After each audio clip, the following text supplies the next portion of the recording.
Hello and welcome to Future Squared. Stephen Hawking once said that intelligence is the ability to adapt to change, so let's adapt.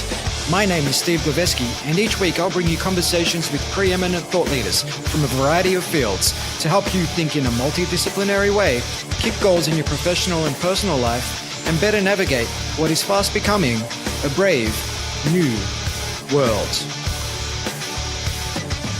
Future Squared is brought to you by Collective Campus, an innovation accelerator that works with organizations to unlock their people's latent potential to create more impact for humanity and lead more fulfilling lives.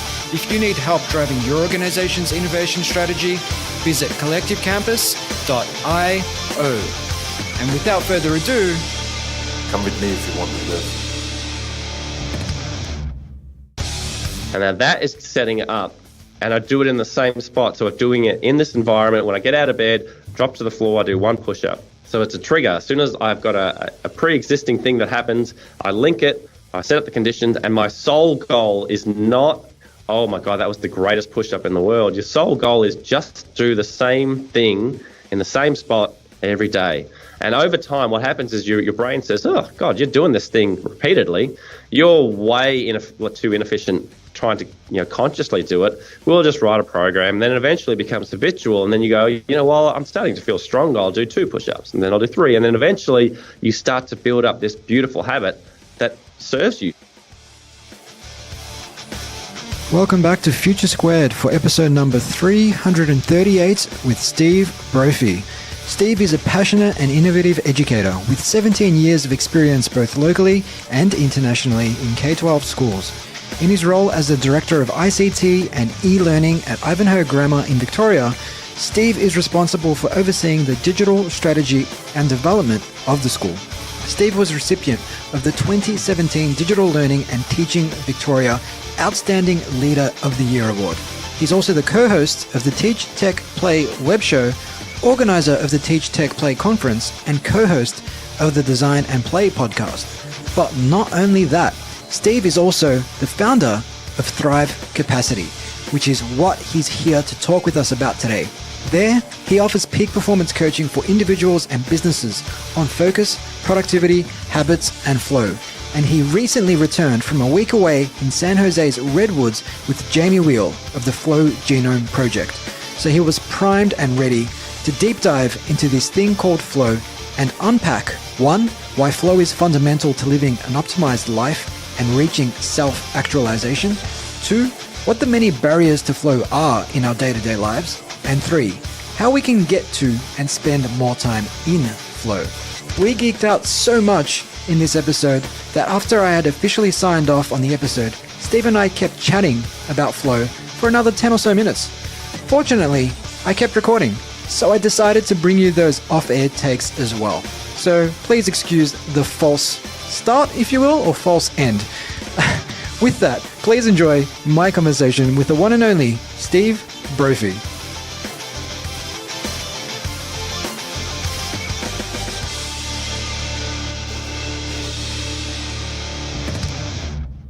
Welcome to the show, Steve. Steve, it is my absolute pleasure. As a long-time fan of the show, I am very excited about this chat. Thank you. As excited as you are. And our audience might actually remember you not just as a fan of the show, but as a participant, I guess, because I appeared on your podcast, Design and Play, about a year and a half ago. But then I republished that rather. You gave me the liberty of republishing that episode in episode 193. So that was me, you, and Dean Pearman talking about education in schools. So if people don't remember that conversation and they're interested in education in schools, they should cycle back to episode 193 after today's conversation, of course, and listen to that one. That was a great chat. But I've known you for a number of years now. I think we've both been supporters of each other's work. And also our mutual love of heavy metal music has also brought us together. And we spent some time hanging out at the Download Festival this year and seeing bands like, Airborne and Judas Priest and some stalwarts of heavy metal, which was a lot of fun. Nothing like a bit of Slayer to get the blood going, eh? Nothing like a bit of Slayer to get the blood going, indeed. But To give our audience a little bit of a better idea as to who you are, Steve, maybe give us the 2,000-foot view, or maybe the elevator view, as in if you had 30 seconds in an elevator with someone and they asked, hey, tell us a little bit about yourself, what do you respond with? So I always start with being, I'm as curious now as I was when I was 6. So that passion has led me to be an educator for about 20 years now, and to work with not only students, but actually with adult development. And my passions include helping people get out of their own way. And the way that I do that, and the way that most people do, is exploring the field of optimal performance, or flow, being in the zone.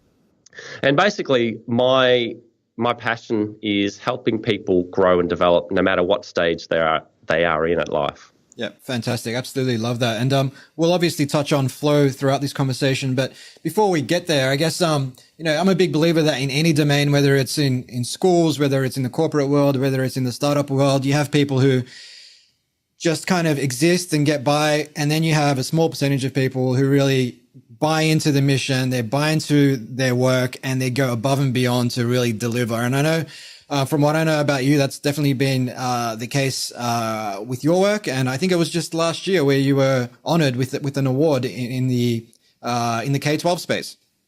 Yeah, so I was lucky enough to be awarded the Digital Learning and Teaching Victoria Leader of the Year. And I mean, an accolade is an accolade, but it was really, I guess, an honor to have the portfolio of work that I'd done in the space, which is including things like using 3D printing to print, prosthetics, and really trying to utilize technology with kids to help them to solve wicked problems in the world. So to be recognized for that was pretty awesome. But as I said, it's an accolade. So that was, it was pretty cool. Yeah, fantastic. So I guess with the concept of flow, I mean, this is probably something that a lot of people, not only in the K-12 space, but people in general don't really think about. People might know it as being in the zone, where they're, knee deep or neck deep rather, in some kind of work, whether they're writing a blog post or, working on a strategy report or something to that effect. And they're like, yeah, man, leave me alone. I'm in the zone. But people don't really appreciate that is a physiological state. Absolutely. And that's so, like, you in your podcast have talked for a long time about flow, and flow was popularized by Mihai Csikszentmihalyi, but it's literally been around. Yeah, literally, it took me a while to get that one too. It's literally been around for hundreds of years, and if you explore Eastern, philosophy, it's been around for much, much longer. And really, it's the science of optimal being. And so from a flow point of view, it's really, and then now so it's really in the area of psychology, it was explored with Csikszentmihalyi. And now as technology has caught up, the world of neuroscience has started to explore it, because, fMRI machines, and they're able to capture what's actually going on when people are in flow. Yeah. So people like Arne Dietrich, who's a neuroscientist, have discovered that flow in the sort of prefrontal cortex, literally what happens is people think it's an experience where more of my brain lights up. In actual fact, it's more of my brain shuts down. And there's an exchange between, so we're very, human beings are very much a conscious kind of like, I'm going to think through all of these problems. So I'm going to try and rationally, logistically work through it. But in actual fact, what happens in flow is most of our rational thought, most of that control, actually we turn down a few gears and we let our subconscious, let our automatic programs take over. And in the front part of your brain, what happens in flow is the dorsolateral prefrontal cortex goes offline. Yeah. Which basically means in that area in your brain is responsible for things like your self-talk, like your inner talk. So your sort of self-critic will go quiet. The areas of your brain that are responsible for like amplifying fear, they dial down a little bit. So you get out of your own way, you have less, I guess, sort of fear restricting you. And then what happens is you allow the work that you have done, so the mastery that you have already achieved in whatever field you're in, to allow it to just flow through. And when I think I guess to use an example that you and I both enjoy, I'm going to circle back to basketball. And I guess the first real flow experience on camera that I ever came across was in 1992 when Jordan was playing against Clyde Drexler and Portland Trailblazers. And in game one, they were like, you know what? The Trailblazers are going to smash the Bulls. And Jordan it was the game where he shot 6 3-pointers in the first half, NBA record at the time. But at one point, Jordan, after hitting the 6-3, he literally just turned around to the bench with a shrug and put his arms up. He's like, I don't know what's happening here. Yeah. So the greatest out-of-body experience. Out-of-body experience. And you look, actually, if you go back now and watch the YouTube clips and you watch his shot technique, it is so fluid. It is so automatic. It is like he is moving at a speed. The others are moving in slow motion compared to his speed. He's got this fluidity to the release of his shot. It's just easy. Yeah. And it's effortless. So that for me was like, oh, wow, that is like a superhuman performance. Now we think Michael Jordan, that's not accessible to me. But in actual fact, in Flow, it's the only time that we release 5 of the most powerful neurochemicals in the brain. So, norepinephrine, endorphins, anandamide, all of these like super neurochemicals promote things like lateral thinking, that promote you being relaxed, that heighten your focus. And it's accessible to everybody. It's accessible in a conversation between you and I. Like you and I can get into a flowy conversation, or I could be exploring a craft. I could be playing guitar by myself, start playing a few chords. 3 hours later, time feels like it's just absolutely disappeared. Yeah. And the experience is totally rewarding. It felt effortless, and flow is accessible. And usually the performance is improved as well. So flow is something that can be utilized in any space: business, schools, hobbies, conversation, anything. Everywhere. Absolutely love the Michael Jordan reference as well. It kind of reminds me of I think it was the 1989 3-point shootout in the NBA All-Star game, and Larry Bird stepped up and he just shot I think it was 35 points, but on his last bucket to win the 3-point shootout, he lines up, he takes the shot, and as soon as the ball left his fingertips, he turned around and put his finger in the air, right? I remember. He knew he had won. And that surely has to be flow, because he was just in the zone. He just was doing everything right. He just knew that ball was going in. Absolutely. Totally zoned in on it. And like an analogy I like to use, and I think it was Jamie Wheal who brought this analogy to me when he was on my show about 2 years ago, which was finding flow is kind of akin to a surfer riding a wave, where they're deeply immersed in that one task and the rest of the world just fades away. And like you said, certain parts of your brain, like the dorsolateral prefrontal cortex, go offline and you're just zoned in on that one thing. You're not thinking about paying bills. You're not thinking about the fight you may have had with your girlfriend the day before. You're just thinking about riding that green water, right? Absolutely. And it's all about, like you said, the one big thing, like the task that I'm trying to execute. Probably is a little bit beyond my capacity. So I'm like, I really have to zone in on it. And that's what happens is your body, the reason we have that efficiency exchange in the brain is so we when we're thinking, we have a lot of flexibility. When we have automatic programs, it's not as flexible, but it's way more efficient. And when we're in something, so say, for example, Larry Bird. Larry Bird was probably one of the greatest practices in basketball. He would spend hours and hours working on that shot so that it could be automatic. Yeah. Just on him, from what I know, he shot 500 free throws every morning before he went to school. Yep. Nuts. Just such a hard worker. Yep. And then he would stay after practice so that when it came time to being in that high pressure situation, the challenges there, he literally would just let the work do the work. But it was one focus. Focus is he would just let it automatically grab the ball, release. The constraint for him was the time. I need to get these shots off.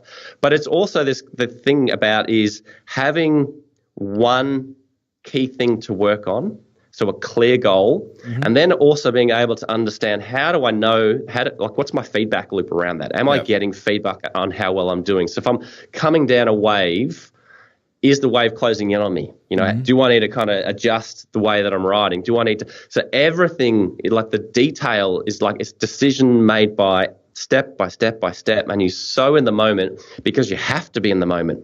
So the brain just says, you know what, we don't have the luxury of doing this, you know, this thinking and thinking through it. We just need to get through it. And for the people who practice more, they're able to be in flow more. So for masters of performance like Larry Bird, he's going to have more nights where he's on fire. Yeah. And that's the difference between the sort of best of all time and, you know, Joe Blow, who's had one. Like, I think back to my greatest game, and I shot 8 threes in that game. Whoa. That was one. Yeah. Larry Bird would probably do that 8, 9 times a season, have, you know, 7+ threes. And so, but there's a lot of mechanics of flow that can be applied to your life that you can, and Stephen Kotler has a really good way of it. It's like, if you chase flow, you're not going to find flow. But what you're trying to do is imagine that getting in flow is like being accident prone. All you're doing is training yourself to be more accident prone. Right. And you literally do the work and then forget about the work. So Jamie Wheal would say, you know, practice surfing, get on the board, forget about the world, and forget about, you know, paddle, just let the work do the work. I love that. And I mean, you did say that getting into flow, a big part of it is about having clear goals and that rapid feedback you get from, for example, surfing and just seeing the wave come and being able to read where you should catch that wave and when you should stand up and all that sort of stuff. But also a couple of other things that I find challenge. It can't be easy as well. Like, you might get that feedback, but if it's an easy wave that you've caught a million times, you probably do it effortlessly, in a way, without thinking. Kind of like, a couple of years ago, I learned how to ride a motorbike, and now initially it was very challenging, and I'd be stalling the bike at traffic lights, and there'd be, 20 cars behind me honking the horn and all that sort of stuff. But once I got a little bit better at it, the challenge to skill gap got a little bit tighter. It was still more challenging than where my skills are at, but that's where I was able to get into flow. Whereas nowadays, like, I get absolutely zero anxiety getting on the bike. I just jump on, I ride. I'm thinking about all sorts of things. I get to my destination and I don't even remember how I got there. So how important is, that challenge to skills gap or ratio when it comes to getting into flow? Well, it's probably, out of all the conditions that are required, it's probably the most important. And there was an arbitrary number of it needs to be about 4% harder than your current skill. Yeah, I've read that. And the Flow Genome Project explored this, and they try to run some data with Google on, Google and their numbers, and they tested it, and they landed on roughly around 4%. Like, it wasn't a hard line. Sometimes it might be 3%, sometimes it could be 6%, depending on the person. But literally, it just needed to be a bit of a stretch. Yeah.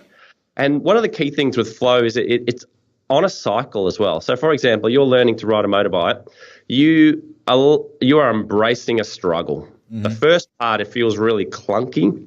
And what's happening there is we're really trying to think through all of the movements.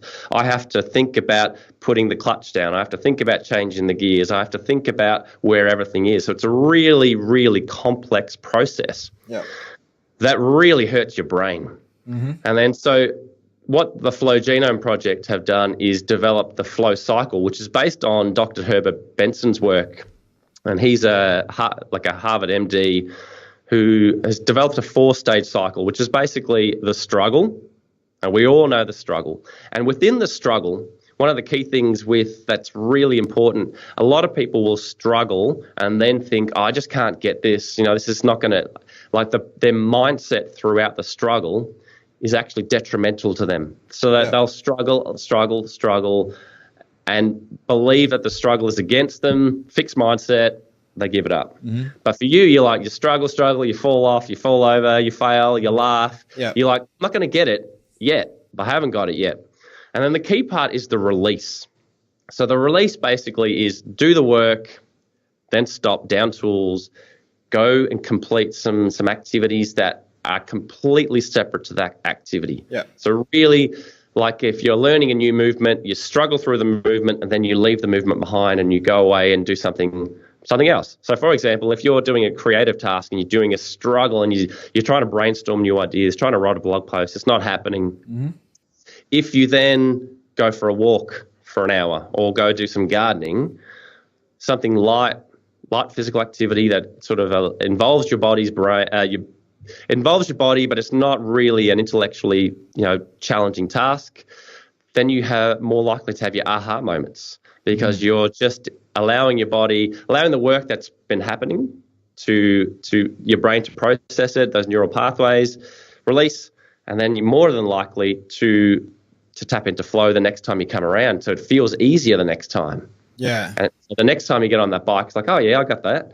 And then eventually, like if you think about what's involved in riding a motorbike on a Melbourne road, like how complex that is from a thinking point of view. Yeah. There's so many moving parts.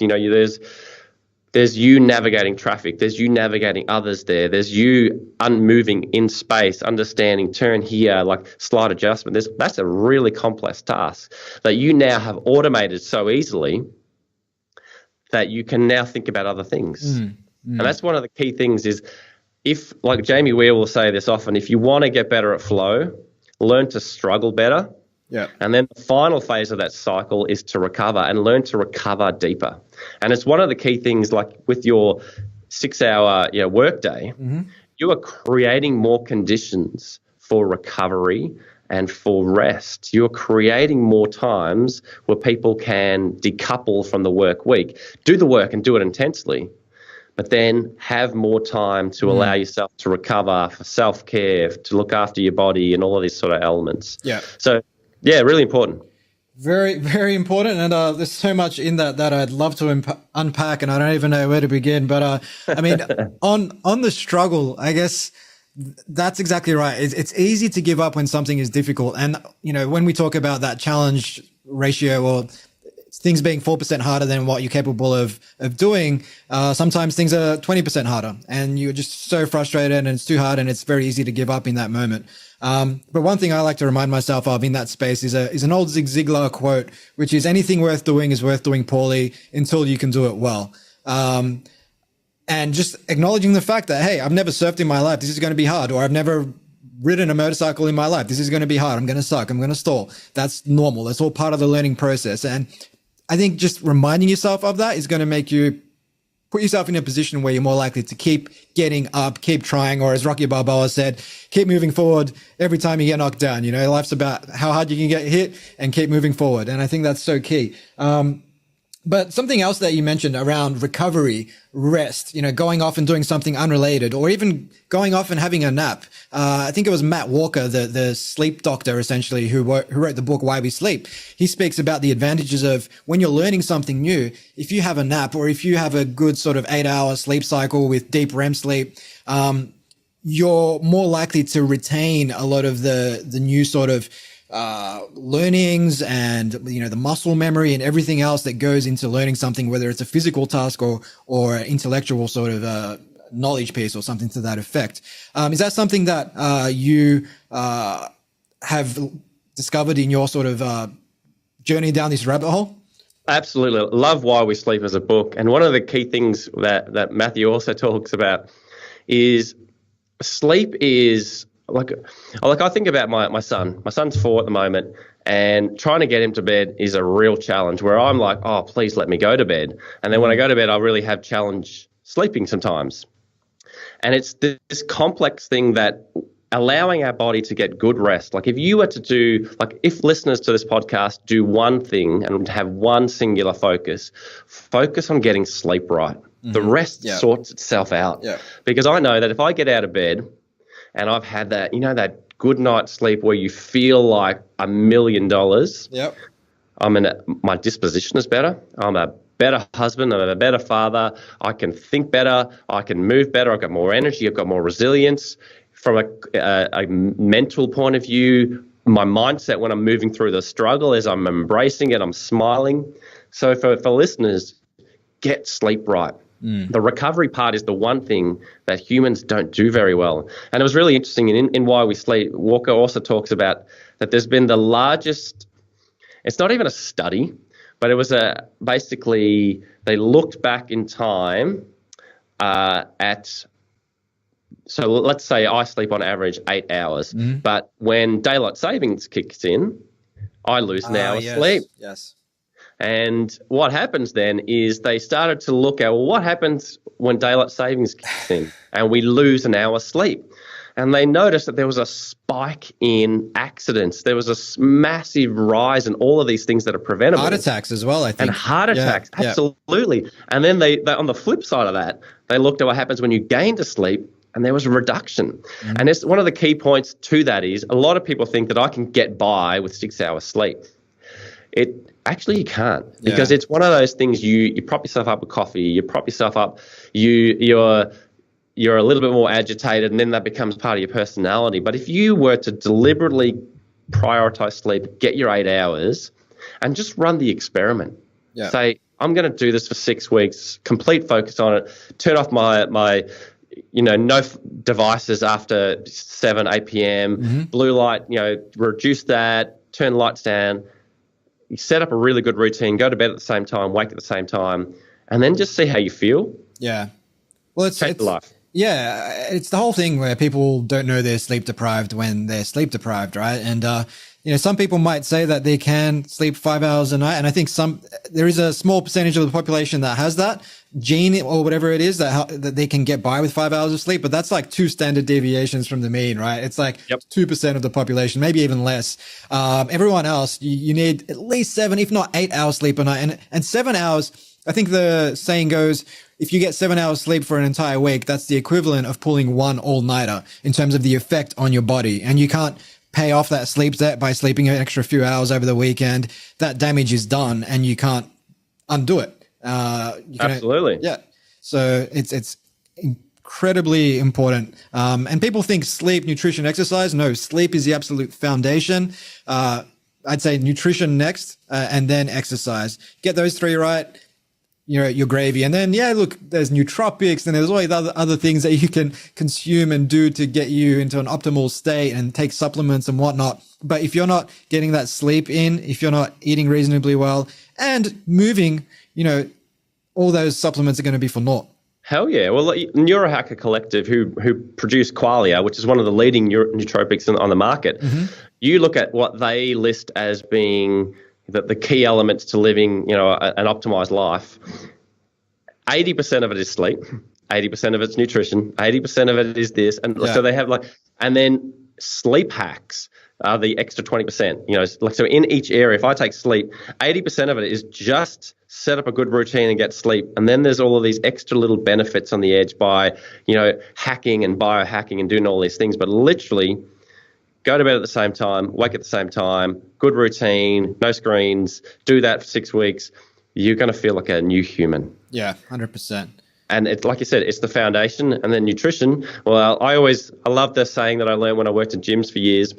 You can't outrun your mouth, which literally means it's simple math. What I put in versus my output. If they match, great. If they don't, either way, moves up and down. It's really simple, but a lot of people can't. And the key thing then with sleep is it impacts your decision making. Yeah. So your resilience to actually know my willpower, I can actually withstand that. I'm really tired. I'm going to prop myself up with sugar, which then cascades into more sugar. And so it's just a series of bad decisions that all stem from sleep. Yeah, and that's the whole cognitive load thing. You might be able to resist that bag of potato chips at 11 a.m. in the morning, but if you're laying on the couch at 11 p.m. in the evening and you've been up for about 17 hours and you've made a lot of decisions that day and you just so happen to have a bag of, Smith's chips in your closet, it's very easy to just walk over and devour that bag of chips. And if you're not getting enough sleep, it's kind of like you're always walking around in that 11 p.m. mindset where your ability to resist temptation is just tempered and you make a lot of bad decisions, and not just nutritional decisions, but they could be big life decisions like who you end up spending a lot of time with or choosing to potentially cheat on your partner or whatever the case is. Like you're giving in to temptation left, right, and center because that, part of your brain that's all about reason has just basically gone offline. Absolutely. And it's something so simple. And if you get it right, it just sets a really, really good foundation to make better decisions, to set some things up. Because a lot of times when you're trying to shift a new practice, you're trying to will it. I'm trying to use this willpower, and we know, with Roy Baumeister's work that that is a limited resource, really. So I'm sharper in the morning, I can make better decisions. But if I keep making decision, by 5 o'clock in the afternoon, I'm pretty maxed. Yeah. And then my ability to stay on track diminishes. And one of the key things we want to do is to set up environments and habits that serve us well. I literally just wrote down environment as you were about to say that. Absolutely. So, for example, I love a packet of chips, and I said to my wife, darling, I love you, but can you please stop buying them? Yeah. And she's like, why? You sit there and Friday night and you watch the movie. And I'm like, but I mindlessly eat them watching Netflix, and it's not an association. It doesn't make me feel good. No. I know it doesn't make me feel good because after, my stomach's like this. So she said, well, you show some willpower. And I said, at 11 o'clock, some days that's maxed out. So I just don't have it in the environment. And James Clear in Atomic Habits, he writes about this. Yeah. Just literally make it easy. So just don't have it in the house, and design your life around that so that you don't bump into these temptations when biologically you're just going to be a little bit more susceptible to falling off the wagon. 100%. And I guess when it comes to creating an environment to help us get into flow, I mean, for entrepreneurs and executives listening to this, I guess when it comes to their work environment, there are things that they can do to create an environment that's flow friendly. And it could just be as simple as working on one screen at a time, not having 100 screens up, not having your Slack tab up with a little red notification popping up, not having your phone right next to you going off every 5 minutes. They're just like some simple tweaks. But I mean, what else would you recommend people explore or try when it comes to trying to build a flow-friendly workplace? So I'll go back to architecting your own experience. Mm-hmm. So for me, if I'm doing a creative task, I need 2 to 3 hours, because the first 20 minutes is really just blowing out the dust. Yeah. It's really kind of getting to the groove, and you just have to wade through it. It's not very good, and you do the first few movements, and then after a while it starts to feel really fluid. Now, if you think of it like my creative plane has just taken off. If it's then interrupted by a ding of my phone, or it's interrupted because the fact I've got emails open, if it's all of a sudden I'm impacting my capacity to reach the upper echelons of creativity. So take the activity that you're doing, boil it down to its necessity. What are you actually trying to achieve? If it is a creative task, it requires intense concentration. You need to bookmark time, calendar it out. You need to find an environment where you're completely free from distractions, completely. Mm-hmm. So people in my office say, well, he's not on his desk. He's obviously working on something that requires a fair amount of, freedom. Thinking. Thinking. I need to be able to stand, and I'll go in a whiteboard. I tend not to sit. So often we have these great spaces with a bunch of whiteboards, and I'm there and I'm whiteboarding my solution, but I've given myself 3 hours. Mm-hmm. Because flow will take a warm-up, and by the time I get into it, 3 hours disappears. Yeah. So and then if you're thinking, well, I'm in an open plan office, well, surely go and find a space where, building, I think it's Building 50 in MIT, they had this, the structure of it is like a hub, and Building 50? Building 20, I think. Yeah.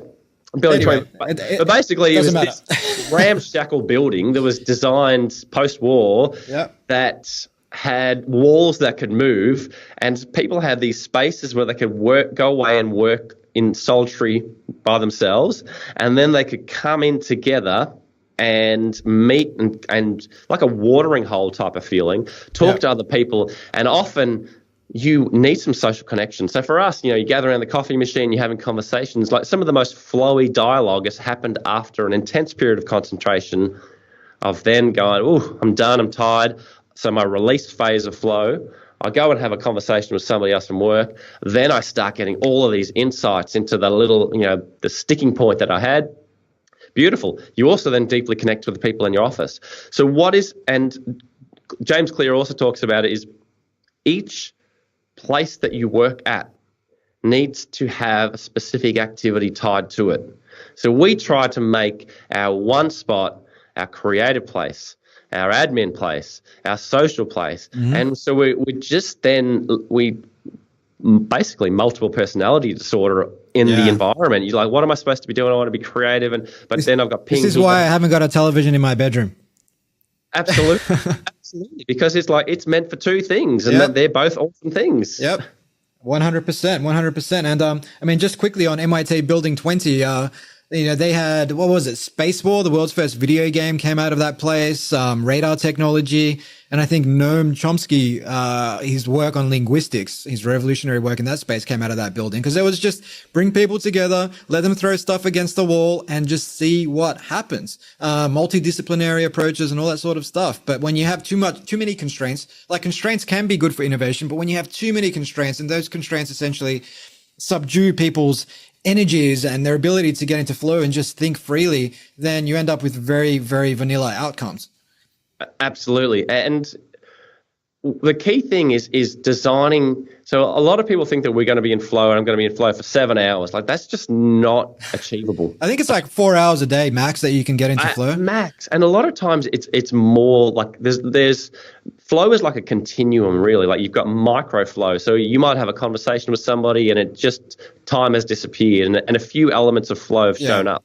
And then you might have those really deep experiences, and I can think of one where literally I was standing on stage giving a presentation and it felt like I wasn't giving the presentation. Like, the words were just, somebody else was creating them and throwing out, and I just felt like amazing. And the flow on effect of a macro experience, you can feel that for days.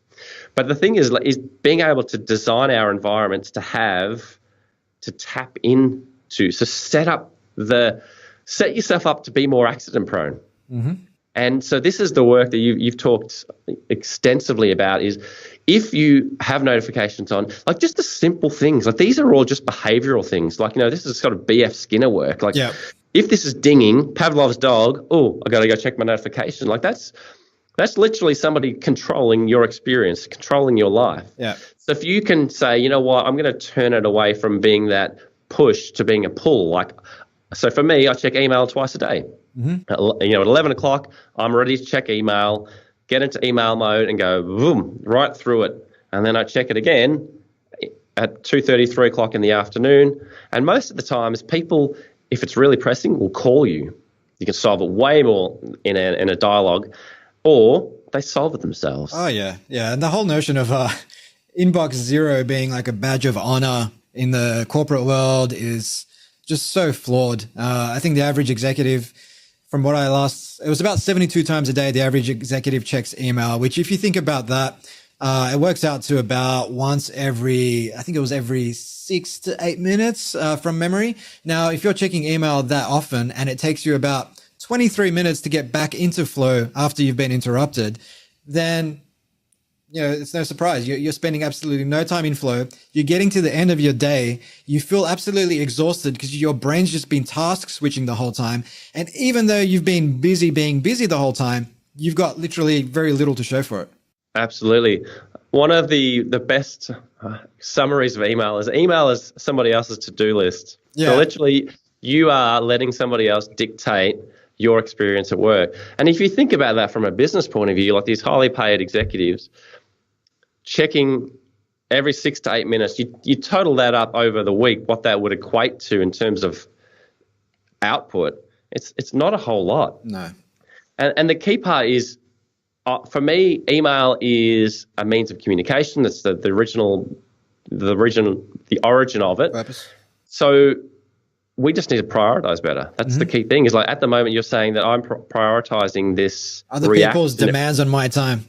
Absolutely. Whereas I need to go, what's my one big thing? And a Cal Newport is big in this, and deep work is like, just get your one big thing here. And that's where with flow, like we were talking about on the wave, like one big thing, clear goal. What's the feedback? How do I know that I've arrived?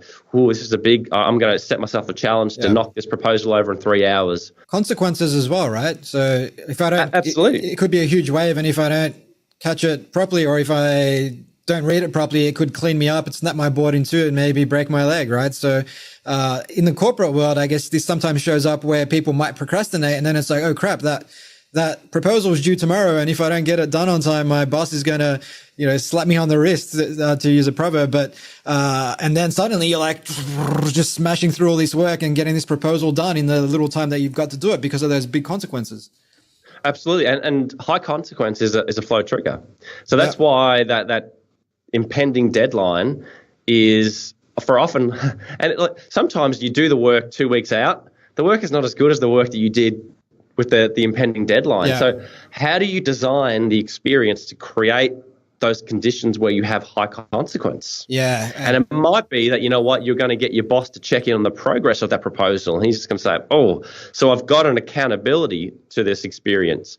So how do I create high consequence and it's all by design. Mm-hmm. But it's not a tried and true formula. It's not like I press play on this and it's going to work. Like I said before, it just helps you be more accident prone. Yeah. And I think it definitely was Alex Hutchinson who wrote the book Endure, and he was a journalist for Runner's World. He found in his research that, marathon runners, for example, they've got this thing called the finishing kick. So the last couple of kilometers of a 42-kilometer marathon, they just ramp up, like whatever energy they had conserved. Even if they thought they were done, they just find this like final bit of energy to push through. And what he found was, if you can engineer those finishing kicks into what you do, then you can operate at that higher level more often. So one thing we did at Collective Campus, going back perhaps shortly after I interviewed Alex, was we started something called 13-week years. Instead of thinking about the year as 52 weeks, we thought about it as 13 weeks. And here are our objectives for these 13 weeks. And that forced everyone to kind of not just procrastinate and not take their time and not think, we've got plenty of time to hit these objectives. We've got 13 weeks. Let's, ump the ante. And that way, even if you have the finishing kick of, say, the last 3 weeks of those 13 weeks, over the course of the year, that's 12 weeks where we're at that level versus, say, the last 4 weeks of a 52-week year, for example. And the key part of that is intensity. Yeah. It's like, and I always laugh, like having read that book, Endure, thinking then back to fun runs. And I love watching the fun run finish line because you got these people and you've seen them at kilometre 7, 8, and they're dragging heels. And then there's the warrior sprint towards the end as they lap the granny as he's finishing the line. Yeah. And you think about it, like our bodies are designed to be conservative. Mm-hmm. Our body has this sort of internal set point, homeostasis. It's telling us, stay in your lane, dude. Like you're going too high, and it's talking. We, in actual fact, have got way more capacity than we know we have. Mm-hmm. And it's the ability to, like we were saying before, to embrace struggle and understand that what I'm doing with struggle is I'm actually pushing and increasing my body's capacity, raising my set point for tolerance. Yep. So now when I come back to doing a similar task, that is easier because I have struggled, I have embraced the mindset to do it well, and I've raised the bar for myself. And the key thing to doing good work is, like with what you're doing with the 13-week years, is you're designing conditions for that to show up and you're giving it practice space. All right, guys, we're going to run this experiment for 13 weeks. Let's see if this, as a metric, dials up intensity. Yeah.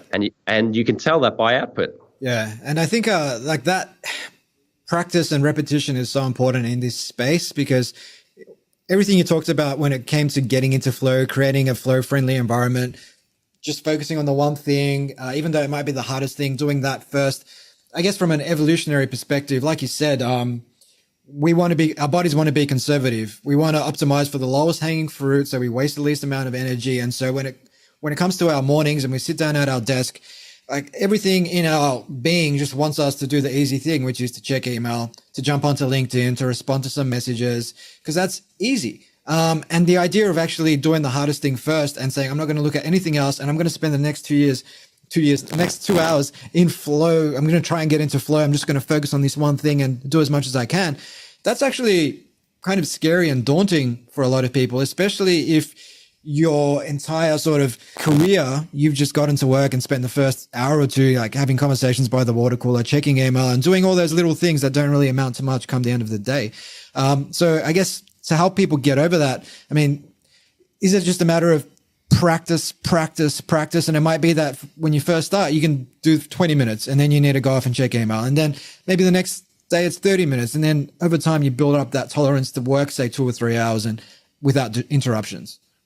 Absolutely. So for a long time now, we've had our attention hijacked. So we've got these devices in our pockets that are literally, with behavioral scientists fighting against us, designing products that are so enticing, that are so instantly gratifying, that our capacity to stay focused on a task. And the key with Flow is Flow follows focus. So if you can't, the first part would be is to train your attention. How long can I focus on one singular task before losing my train of thought and that desire to want to check something else? And we want to be able to make sure that our environments make it obvious. So, for example, if I'm trying to develop a new habit and the habit is drinking water, and then I physically have to get up and get a glass, fill it, the principle of least resistance, my brain is going to say the principle of least action is saying, you know what, mate, that's a lot of energy. It's going to start talking to me. You'll be all right. Just sit in your seat. Whereas if that drink bottle is on my desk, full already, I see it, there's my trigger, it's a very, very simple action, then I'm more than likely to continue with that habit. So the thing with focus is use simple things like the Pomodoro technique. Set a timer. I do it sometimes especially with email, I like just to honor my time, 25 minutes and just blast it. It's like a hit workout for email. Yeah. Okay, sort. Okay, what is all? Because most people CC you in on an email, and there's no real need for you to CC me in it. So I just what's really important. And for a lot of people, if they saw my email, there is 953 unread in this one. There's 10,000 unread in this one. Yeah. Because I actually prioritize doing great work over responding to email. Yeah, I'm just looking at flicking the screen here. I've got 66,485 unread emails in my work email. So there you go. There you go. One thing I find is that's a badge of honor. That is a badge of honor. I love it. I carry that one proudly. But with getting into Flow, I guess one thing that really resonated with me was something that Tim Ferriss said, which was 200 crappy words.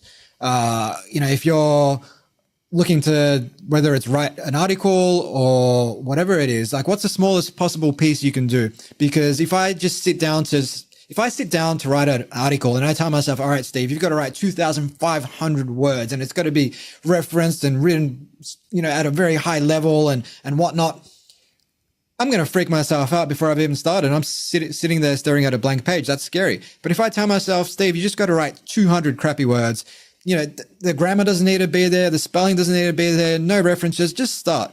And once I've done that, I'll find myself writing 500 words before I've even checked the word count. And then my brain's, it started to develop a bit of, I'm generating momentum and I'm receiving a bit of a dopaminergic hit. So there's this reward mechanisms in the brain are kicking in. So it's much easier for me at that point to keep writing and just write 3,000 words and then say, oh, well, I've got too many. Now I need to bring it back. But if you overthink it, and I think James Clear, you mentioned Atomic Habits a couple times. He says that, if you're looking to go to the gym, don't commit to 60 minutes a day for 7 days a week, especially if you haven't trained in years. Maybe commit to 2 minutes every day. And so after going to the gym for 2 minutes a day for 10 days, you're probably going to tell yourself, well, I'm coming here every day anyway. I may as well spend a little bit more time. Maybe I'll spend 10 minutes in the gym. And then it becomes much easier because you develop that habit, right? But no, you should not tell yourself that you're going to go in there and you're going to train with power lifters and you're going to deadlift 200 kilos when you haven't trained in your whole life. Absolutely. And the key part is that easy part. Yeah. So it takes you take an inanimate object that you want to move. It takes the most energy to start it to move, but it takes less energy to keep it moving.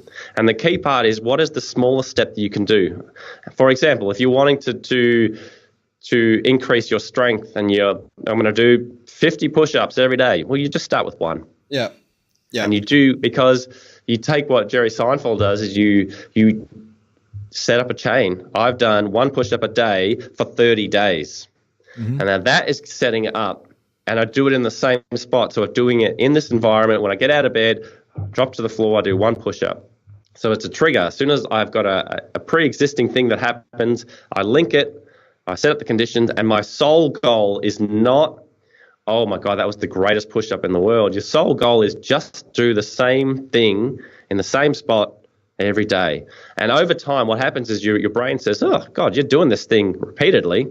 You're way too inefficient trying to consciously do it. Mm-hmm. We'll just write a program, and then it eventually becomes habitual, and then you go, well, I'm starting to feel stronger, I'll do 2 push-ups, and then I'll do 3, and then eventually you start to build up this beautiful habit that serves you. So you take your riding on the motorbike now, mm-hmm. you can ride so easily on your motorbike and think about other things because you put in the work to develop, and your body has learnt the movements. Yep. And now has programs for that.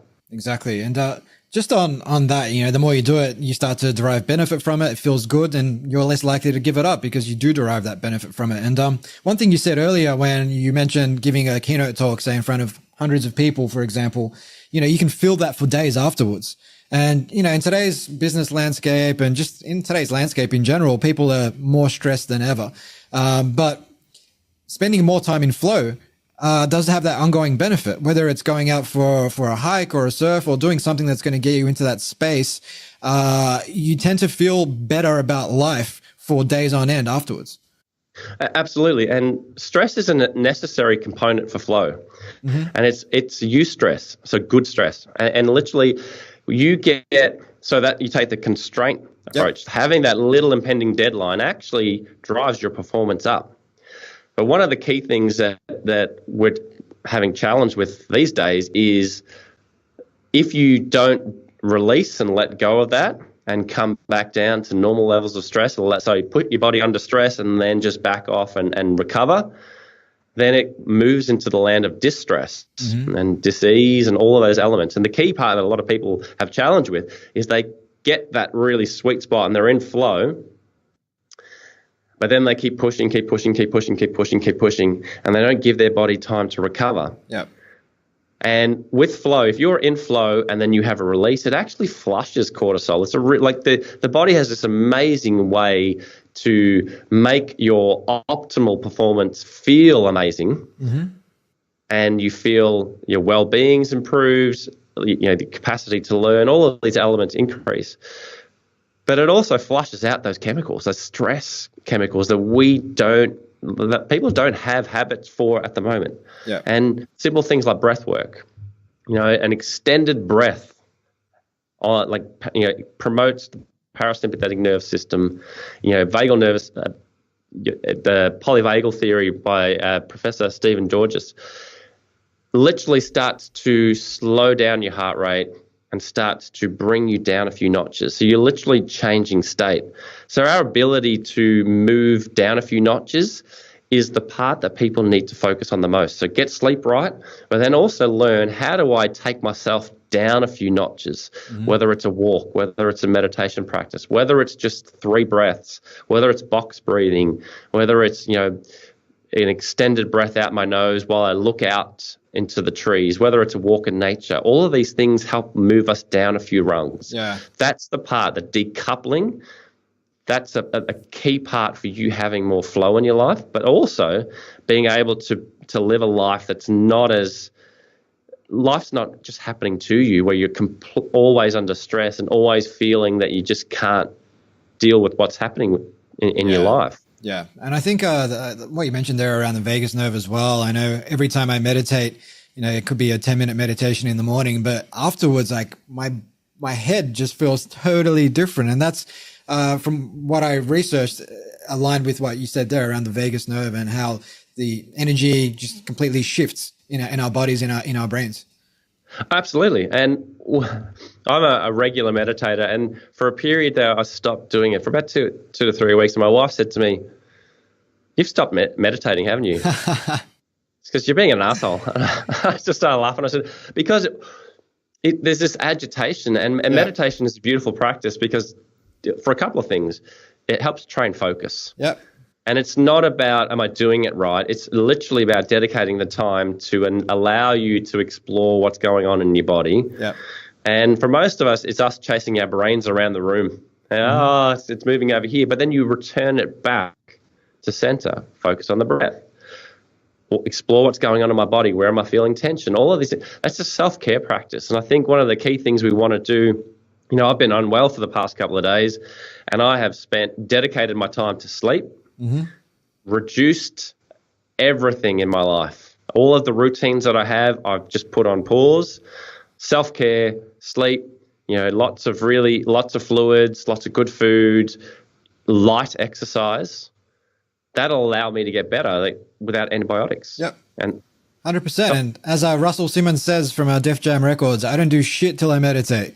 So that's his whole thing. But look, with the little time we have left, I wanted to find out a little bit more about your recent journey down to San Jose. I did mention Jamie Wheal a few moments ago, and I know you took part in the Flow Genome Project coaching project over at the Redwood Forests in San Jose, where I had the pleasure of basically being, not stranded, but I won't go into the story of having my journey from San Francisco to LA cut short thanks to a roadblock in the Redwood Forest, but that's another story. So tell me about your time over in San Jose working with Jamie Wheal.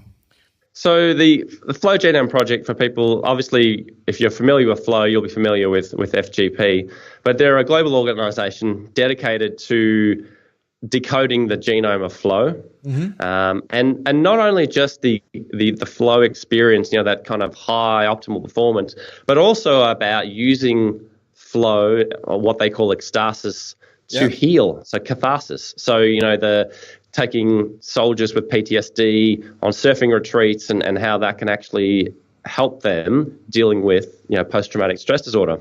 And then also building things communitas, which is a community. So how humans can, with experiences of flow, dealing with the traumas in their life and being around a community, is what they would say is up-leveling human consciousness. It's being able to move from life happening to me being able to self-author and write my own story. I'm in control. I have the wheel.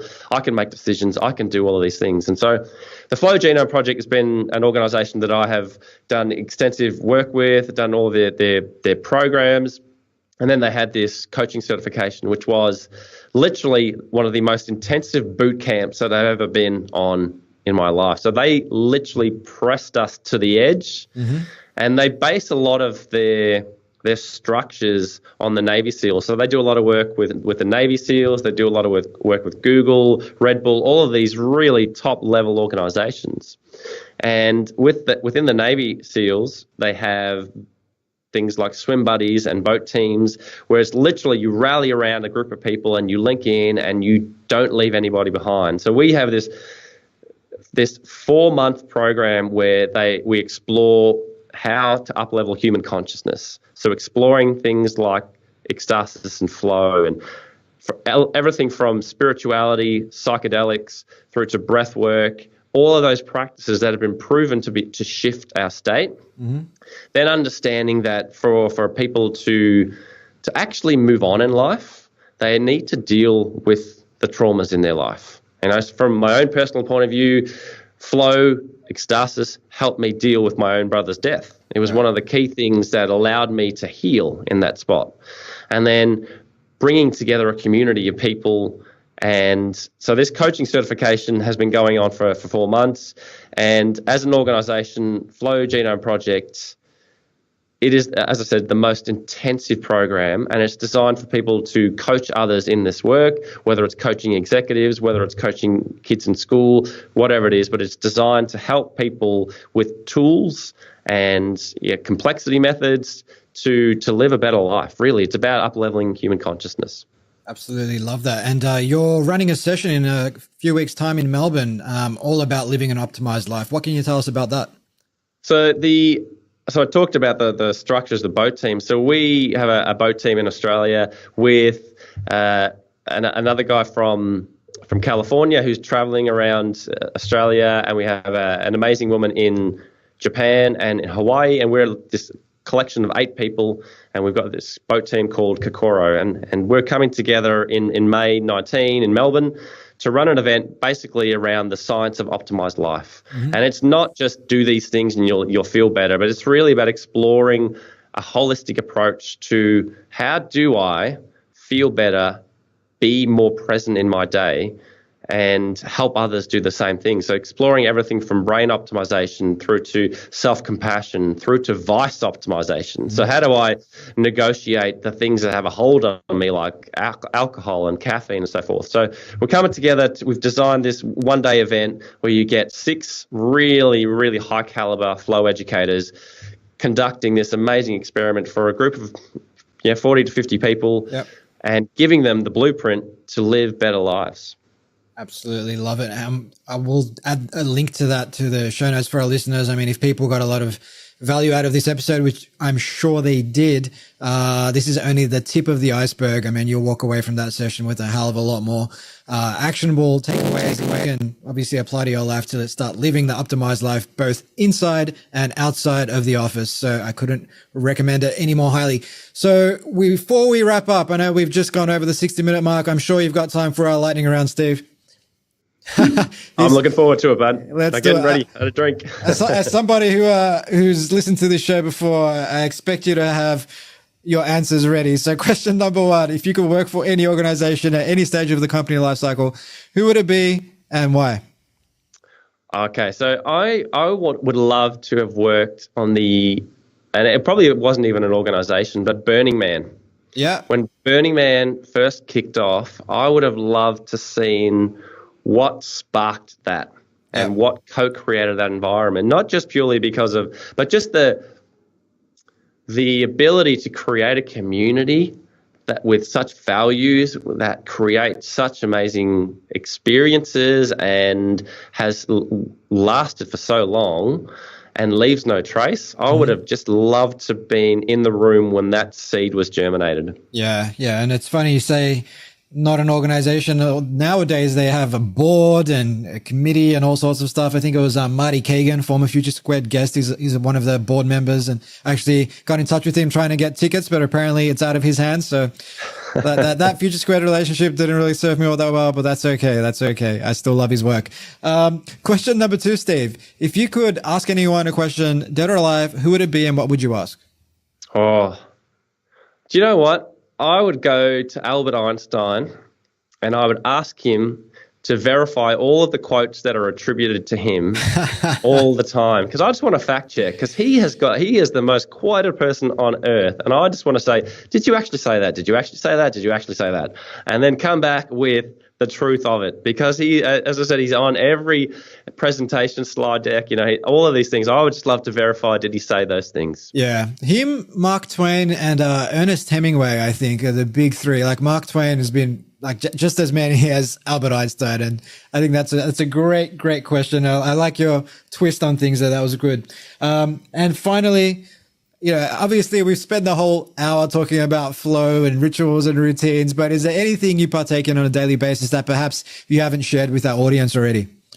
So one of the practices that it's taken a long time to establish, but it creates this micro stress. We talked about stress, our body's ability to return back to zero from a stress is something we can train. And the way that I train it is cold showers. Yep. And cold showers, walk straight in. No matter, I was in California, it was freezing cold outside, cold shower on. And then what happens is when you step under the water, you lose your breath, and then you're able to regulate your breathing. And so what you're doing is every day you have a shower, you're training your body to come under stress and return back to zero. So that's been a practice that I've loved. Some people do Wim Hof breathing and other things. I actually love the whole feeling of stepping in, just turn it on and go, and then being able to regulate myself just with breath work. Yeah. And I think another benefit of the cold showers, which I partake in every morning as well, is just the discipline side of things. Absolutely. Yeah. Our brains, like we were saying earlier, our brains are always trying to optimize for the easiest thing. And if you can get over that little voice in your head that's telling you not to do this, and you just jump in that freezing cold shower anyways for a few minutes, everything else that day becomes a little bit easier because you're building a much stronger and much better, more positive relationship with adversity, because life's not easy. And if you want to do great things, you're inevitably going to face hardship, setback, challenge. But hey, the alternative is just living a very ordinary and pale life. And if people want to find out how to get outside of the pale, they should definitely head down to the Science of Living Optimized live session at Sunday, 19 May at the Manningham in Bulleen. So people can find tickets over at Eventbrite. So Steve, this has been an absolute pleasure. Are there any parting words of wisdom for our audience? I guess the parting wisdom is design the experience. So set up the conditions and then just let it flow. Don't chase it, just let it happen. Design it, step out of the way and let it just happen. Thank you so much, mate. This has been an absolute delight. Have a great day. Thanks, man. Rock and roll. We are done. Phew. That was good, man. You brought a lot of insights, a lot of energy. I think you answered the questions really well, man. That was great. Thank you. We got into some really good areas. Yeah, I think we covered, we went an inch deep, a mile wide, essentially. Which is what you do in a 60-minute podcast. Oh, absolutely. But I appreciate the opportunity to chat, but it's one of those things. The flow, we could have that, record the conversation again, and we could go talk about other things. Yeah, so many different directions. But the fact that you're bringing this work to a bigger audience, like flow in businesses, it's just not. Yeah. It's just it doesn't exist. It doesn't exist. You can find it in some startups, but in the corporate world, it's just nowhere. It's notifications every 5 seconds. It's checking email every 5 minutes. It's people expecting immediate responses. It's leaders not setting up flow-friendly environments and always dictating that you respond to them within an hour. There's no thought put into it. But also a big part of that is also that necessity is the mother of invention. And if I'm an executive working at a big company and I'm making a couple $100K a year, and if I just keep doing what I've always been doing, I'll get promoted and life will be okay and I can go and, conform to society's standards of what success looks like. Essentially, I've got no reason nor desire to change. And that's part of the challenge. It's the same with innovation. We try to sell this innovation stuff to corporates. Sometimes they get it, but more often than not, they're like, well, why should we change? We're already on a good wicket. So yeah. And instead, don't rock the boat, mate. It's all good. Yeah. And and that's the part that it's the one thing that I had the most trouble sitting with is this tolerance for that. For me, I said to my wife the other day, so I can rock up, just make sure that I'm up to date with emails, move a few papers around, a couple of meetings, and that's deemed a good day's work. Yeah. And nobody looks the other direction. But if I'm disappearing over here working on big creative projects and I'm not in the office and I don't respond to email, all of a sudden I'm actually like, where you been? What have you been doing? Because mate, conform. Yeah. And I just think that the way of working is so inefficient. Yep. So inefficient. If you were to wade through the struggle town and then get to set those things up, your output would be tremendous. Yeah. Tremendous. Yeah. Well, it's the whole presence prison thing as well that Jason Fried talks about, where people or executives in these organizations value presence over output. And oftentimes it's a reflection of the people as well, because if you need to see that they are in their office, obviously you've got trust issues around their capabilities and what they're actually creating, what value they're creating. Because if they're creating a lot of value and I just see that value coming in day after day after day, then I don't really care where you are. You could be in the Bahamas, but as long as that work keeps getting done and it's at a high quality, great. And it's funny, have you come across Bonita Roy's work? No. So she's developed this framework, open participatory organizations as a framework, and it's really kind of self-organizing, but she uses group flow, and the key conditions are your action threshold. If you want, she'd be make an amazing podcast guest because she is. All right. Wow, she's Jamie Wheal intelligent. I've got her email. I'll do an introduction. She's just next level. But literally, when trust is low, the threshold to action is high. Like it literally is like that inertia. Like for me to do the thing, it's like, fuck you, I'm just going to look after my own. But when trust is high, you create this intersection, and all of a sudden the ability for flow to happen in an organization is high. So for you to say the output's there, so these guys are obviously doing the work, probably designing their experience so that they tap into this amazing flow experience. And you're benefiting because you're getting the output and you're not having to micromanage. So from because that's actually really taxing, like dealing with BS and I hate that shit. Yeah. No, I think that's why Netflix have this whole philosophy of pay at the top of the market, because that way you get the best people, but you don't spend energy introducing a lot of processes and policies that actually inhibit the best people and force them to be disgruntled and want to leave. So they're like very light on processes, but we'll get the best people because they're going to make good decisions. And even when they don't make a good decision, they're going to fix it and move forward rather than look for consensus all the time and call a lot of meetings just to allay their fears of being ostracized or whatever the case may be. So you know what I'm going to do? I'm going to add this 10-minute conversation after we stopped recording to the podcast because I think we just covered a few more interesting topics. But I'm going to have to let you go, mate. This has been fun. Awesome. But anything else you wanted to touch on before we wrap up? All good, bud. All good. Appreciate the chat. Awesome, brother. We'll talk soon. This will go live this weekend, so I'll chat to you soon. Oh, you're a legend, mate. Thank you. Hi guys, Steve again. I hope you enjoyed this episode. If you'd like to receive a weekly email from me, complete with reflections, books I've been reading, words of wisdom, and access to blogs, ebooks, and more that I'm publishing on a regular basis, just leave your details at futuresquared.xyz/subscribe and you'll receive the very next one. If you're picking up what I'm putting down, take a minute to like, share, or subscribe on Apple Podcasts, Google Play, Spotify, or wherever you get your podcasts. It goes a long way to giving the podcast the exposure it needs so I can continue bringing you guests and conversations of the highest caliber. You can catch me on Twitter at Steve Gliveski and on Instagram at TheSteveGliveski. Until next time. Hasta la vista, baby.